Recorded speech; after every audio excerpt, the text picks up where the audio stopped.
이번 영상에서는 그 정보 처리 기능사와 그 다음 정보 처리 산업기사와 정보 처리 기사 종목에서 실기 응시 대상자분들에게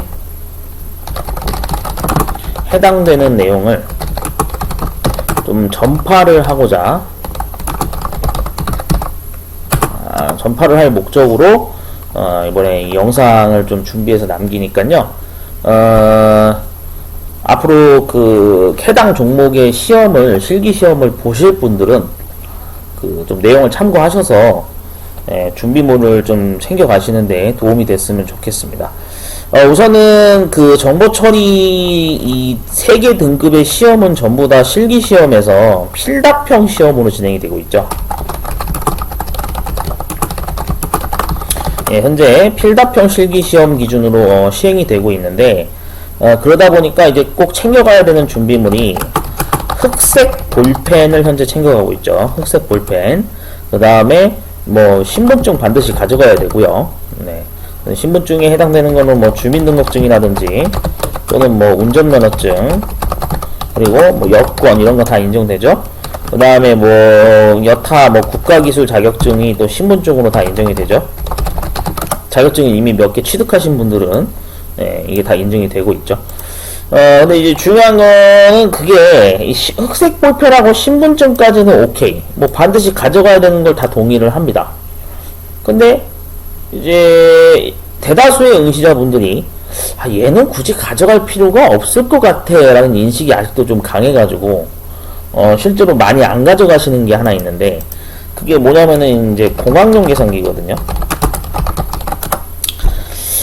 공학용 계산기는 사실 뭐 아직까지도 인식이 정보 처리 시험을 볼 때는 그냥 선택사항이니까 얘는 뭐 굳이 가져가지 않아도 시험 치는데 지장이 없을 거야 라고 이렇게 주변에서 얘기를 듣거나 본인이 판단했을 때 그런 판단을 하시는 분들이 많아요. 근데 22년도 현재 지금 3회차 말고 2회차 앞전에 2회차가 시행됐거든요. 2회차 산업기사 시험에서 실기시험에서 그 문제가 등장했던 것 중에 알고리즘 파트 문제가 있거든요. 여기에서 sqrt라는 함수가 등장을 했어요.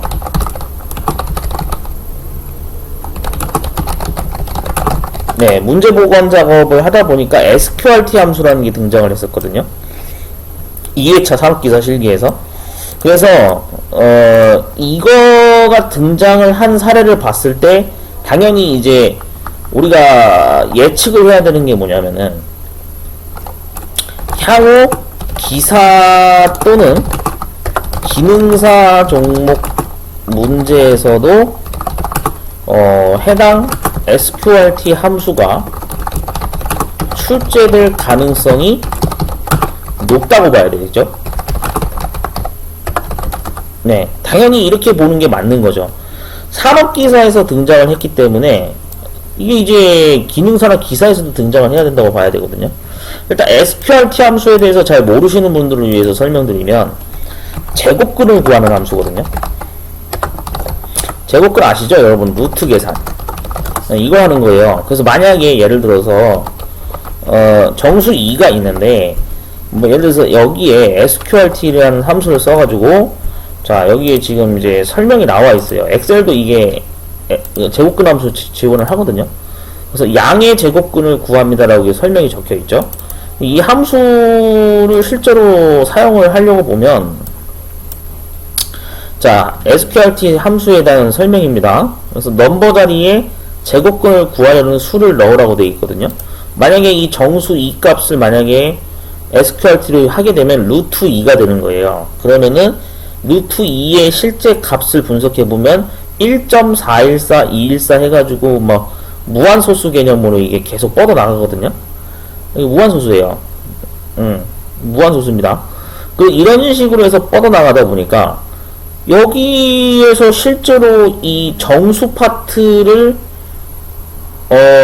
남기고 나머지 실수값은 잘라버리는, 예, sqrt 함수를 사용해서 정수만 남기고 실수 부분은 말 그대로 잘라버리는 그런 이런 유형의 알고리즘이 등장을 했어요.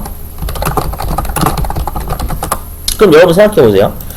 지금은 루트 2를 냈지만 만약에 루트 3이다. 그럼 또 이렇게 바뀌고, 루트 4다. 그럼 이렇게 바뀌고, 루트 5다.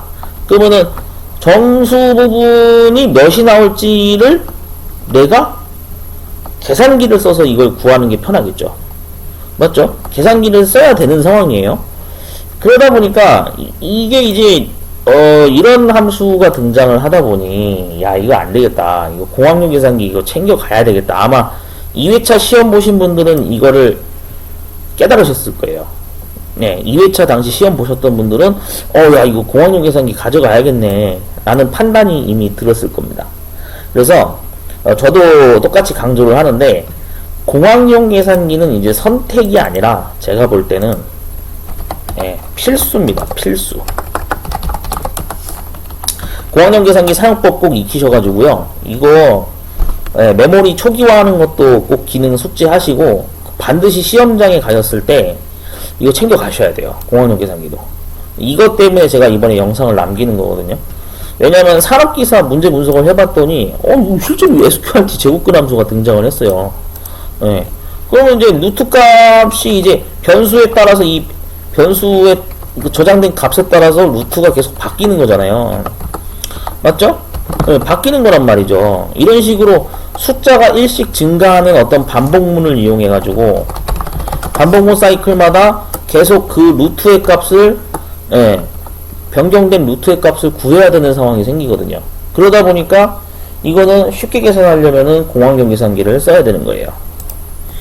네, 이해되셨죠? 이게 이런 유형 문제가 등장을 했기 때문에 산업기사에서 등장을 했다는 얘기는 기능사하고 기사에서 얼마든지 향후에 등장할 수 있다라고 우리가 예측을 해야 되겠죠. 분명히 출제국에서도 이거 앞으로도 계속 낼 가능성이 높아 보입니다. 그래서 그 시험을 준비하시는 분들은 등급에 상관없이 이제 정보처리 시험은 무조건 공학용 계산기를 챙겨 가야 되는구나 라는 점을 좀 숙지를 하시고 시험장의 준비물을 챙겨 가시면 좋을 것 같습니다. 네, 그래서 꼭 참고하시고요. 이러한 어떤 유형 문제가 등장했다라는 걸 꼭 숙지하셔서 시험 준비하시는데 좀 불편함이 없이 잘 진행이 됐으면 하는 바람으로 이번 동영상을 남깁니다. 그래서 저는 다음에 다른 영상으로 또 찾아뵙도록 하겠습니다. 자, 그리고 공학용 계산기 허용 모델이 여기 나와 있습니다. 여러분들이 수험표를 필기나 실기 예약하고 나서 그 자격증 종목에서 수험표 출력할 때 두 번째나 세 번째 페이지로 넘겨보시면 이렇게 시험장에서 사용 가능한 공학용 계산기 기준이 나와 있거든요. 기종이. 그래서 21년 4월 24일부터 해당 여기에 명시된 그 계산기 모델은 시험장 반입이 가능하다, 사용 가능하다 이렇게 명시가 되어 있습니다. 그래서 카시오 계열 쪽에 뭐 FX 넘버링 숫자와 범위가 적혀 있고 샤프 계열, 그 다음에 유니온 계열, 그 다음 캐논 계열에, 그 다음 모닝글로리 이 제조사 각각 계열에 맞는 이 모델명이 적혀 있습니다. 그래서 공학용 계산기 꼭 하나 정도는 구매해서 꼭 가지고 계세요. 분명히 이거 이제 앞으로 정보처리 시험에서 필수로 써야 되는 그런 배경이 지금 등장을 한 상황이기 때문에 향후 22년도 또는 23년도 또 그 이후에 시험을 봐야 되는 분들은 반드시 이 내용을 숙지를 하셔서 모델 이 중에 사용 가능한 모델을 하나 소지하고 계시는 것이 가장 현명한 방법이라고 판단이 됩니다.